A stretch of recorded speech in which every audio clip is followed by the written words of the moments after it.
A boy saved by barbed wire, a destroyed camp, and missed warning signs in Texas floods. The scene of floods in Kerr County.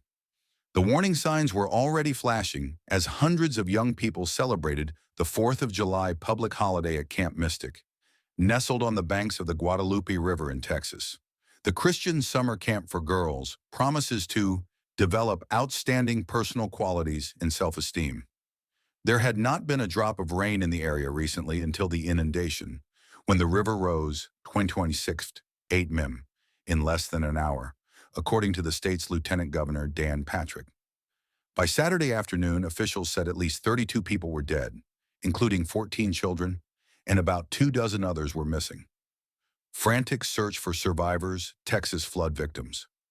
Girl living her best life and heart and soul of camp. The first hint of the devastation to come appeared on Thursday morning as rain and thunderstorms soaked a number of central Texas counties. The National Weather Service, NWS, issued a common warning called a flood watch at 13:18 that afternoon for parts of the region, including Kerr County. In the early hours of Friday, the outlook became more dire as the NWS issued a series of upgraded warnings. The San Saba River, the Concho River, and the Colorado River were rising. Deadly Texas flooding causes destruction.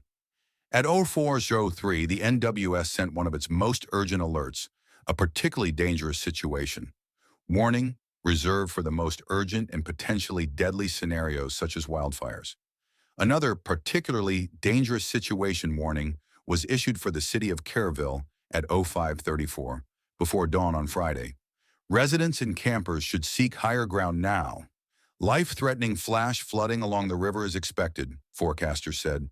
Automated rain gauges indicate a large and deadly flood wave is moving down the Guadalupe River. Flash flooding is already occurring.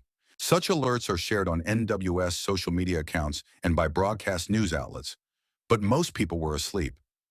Eleanor Lester, 13, said younger campers at Camp Mystic were bunked in cabins closer to the riverbank, and those were the first to flood. The camp was completely destroyed, Eleanor, who was evacuated by helicopter, told the Associated Press news agency. It was really scary. Just outside Kerrville, the BBC met Jonathan and Brittany Rojas as they came to see what was left of a relative's home. Only the foundations remain. 5 people were in the house the night of the deluge. The mother and her baby are still missing. The teenage son, Leo, survived after he became snared in barbed wire, preventing him from being swept away. The boy is recovering in hospital. As the BBC was interviewing the Rojas couple,